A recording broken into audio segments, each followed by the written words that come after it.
بسم اللہ الرحمن الرحیم، شروع اللہ کے نام سے جو سب پر مہربان ہے، بہت مہربان ہے۔ ارأیت الذی یکذب بالدین، کیا تم نے اسے دیکھا جو جزا و سزا کو جھٹلاتا ہے؟ فذلک الذی یدعو الیتیم، وہی تو ہے جو یتیم کو دھکے دیتا ہے۔ وَلَا يَحُضُّ عَلَىٰ طَعَامِ الْمِسْكِينِ، اور مسکین کو کھانا دینے کی ترغیب نہیں دیتا۔ فَوَيْلٌ لِّلْمُصَلِّينَ الَّذِينَ هُمْ عَن صَلَاتِهِمْ سَاهُونَ، پھر بڑی خرابی ہے ان نماز پڑھنے والوں کی جو اپنی نماز سے غفلت برتتے ہیں۔ الذین هم یراؤون،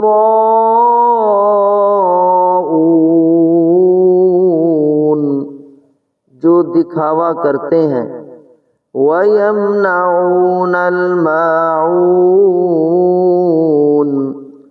اور دوسروں کو معمولی چیز دینے سے بھی انکار کرتے ہیں۔ میرے محترم دوستو، فَذَلِكَ الَّذِي يَدُعُّ الْيَتِيمَ، وہی تو ہے جو یتیم کو دھکے دیتا ہے۔ کئی کافروں کے بارے میں روایت ہے کہ ان کے پاس کوئی یتیم خستہ حالت میں کچھ مانگنے کو آیا تو انہوں نے اسے دھکا دے کر نکال دیا۔ یہ عمل ہر ایک کے لیے انتہائی سنگ دلی اور بڑا گناہ ہے، لیکن کافروں کا ذکر فرما کر یہ اشارہ کیا گیا ہے کہ یہ کام اصل میں کافروں ہی کا ہے، کسی مسلمان سے اس کی توقع نہیں کی جا سکتی۔ اور مسکین کو کھانا دینے کی ترغیب نہیں دیتا، یعنی خود تو کسی غریب کی کیا مدد کرتا، دوسروں کو بھی ترغیب نہیں دیتا۔ فَوَيْلٌ لِّلْمُصَلِّينَ الَّذِينَ هُمْ عَن صَلَاتِهِمْ سَاهُونَ، پھر بڑی خرابی ہے ان نماز پڑھنے والوں کی جو اپنی نماز سے غفلت برتتے ہیں۔ نماز سے غفلت برتنے میں یہ بھی داخل ہے کہ نماز پڑھے ہی نہیں، اور یہ بھی ہے کہ اس کو صحیح طریقے سے نہ پڑھے۔ الذین هم یراؤون، جو دکھاوا کرتے ہیں، یعنی اگر نماز پڑھتے بھی ہیں تو اللہ تعالیٰ کی رضا کے بجائے لوگوں کو دکھاوا کرنے کے لیے پڑھتے ہیں۔ اصل میں تو یہ کام منافقوں کا تھا، اگرچہ مکہ مکرمہ میں جہاں یہ صورت نازل ہوئی منافق موجود نہ ہوں، لیکن چونکہ قرآن کریم عام احکام بیان فرماتا ہے اور آئندہ ایسے منافق پیدا ہونے والے تھے، اس لیے ان گناہوں کا ذکر فرمایا گیا ہے۔ وَيَمْنَعُونَ الْمَاعُونَ،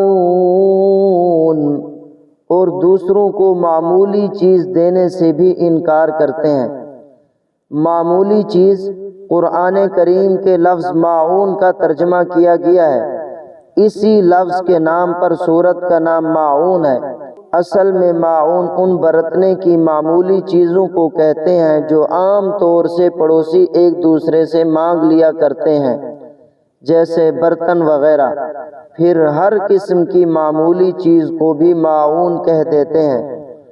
حضرت علی رضی اللہ تعالی عنہ اور کئی صحابہ رضی اللہ عنہم سے منقول ہے کہ انہوں نے اس کی تفسیر زکوٰۃ سے کی ہے، کیونکہ وہ بھی انسان کی دولت کا معمولی یعنی 40واں حصہ ہوتا ہے۔ اور حضرت عبداللہ بن مسعود رضی اللہ تعالی عنہ نے اس کی تفسیر یہی فرمائی ہے کہ کوئی پڑوسی دوسرے سے کوئی برتنے کی چیز مانگے تو انسان اسے منع کر دے، معون کہتے ہیں۔